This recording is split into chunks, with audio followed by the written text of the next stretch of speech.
반갑습니다. 명슬리안입니다.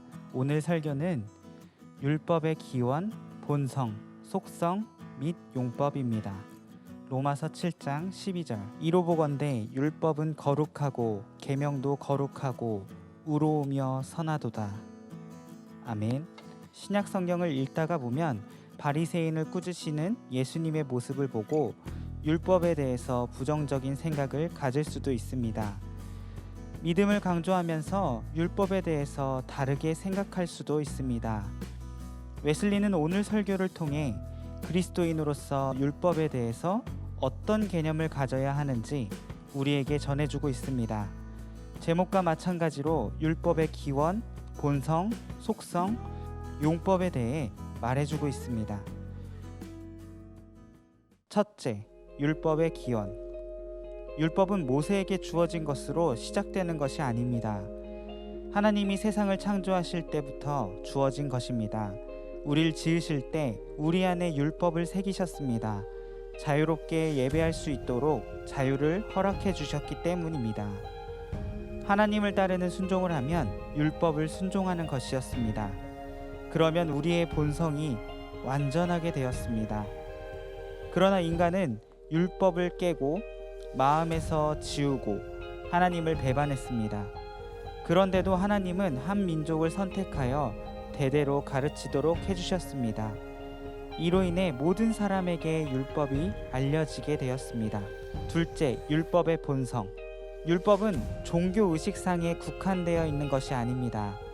왜냐하면 종교의식으로 머무르게 되면 현재 문제와 관련이 없어지기 때문입니다. 율법은 오늘날 우리에게도 관계가 있는 것입니다. 이 율법은 언약 관계로 이해해야 합니다. 하나님이 우리와 함께 하시기 위해 주신 것이며 우리에게 약속하신 것이기 때문입니다. 그 약속으로 율법을 모두 구현한 예수님을 만날 수 있게 하셨습니다. 따라서 율법의 본성은 하나님의 성품을 가시적으로 보여주는 것입니다. 셋째, 율법의 속성. 율법의 속성은 세 가지로 정리됩니다. 거룩, 의로운, 선한.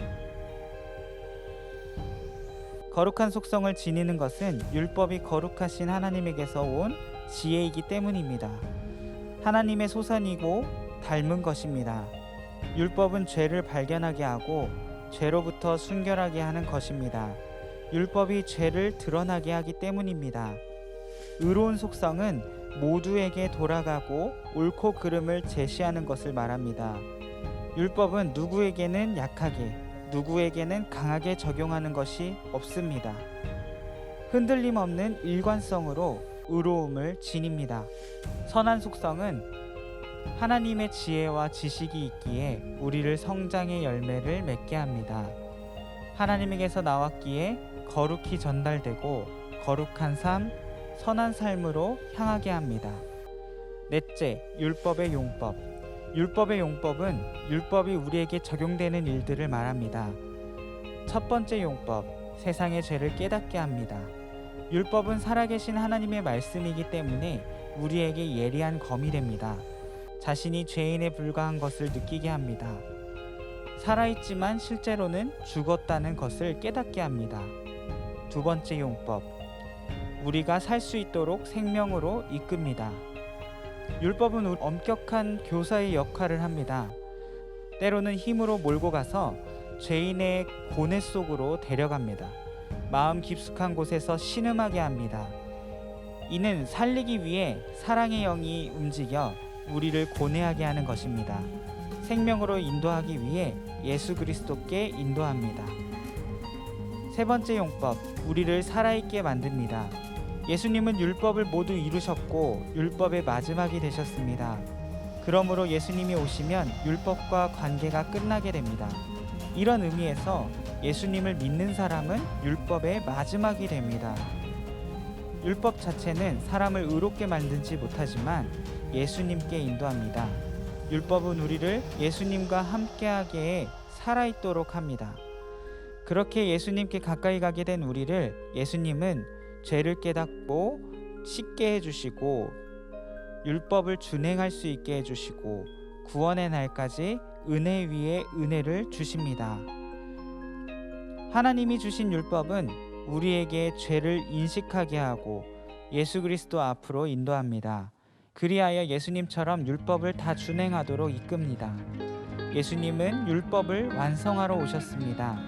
우리가 율법을 지키는 것이 아니라 우리가 율법을 지킬 수 있도록 예수님이 이끌어 주시는 것입니다.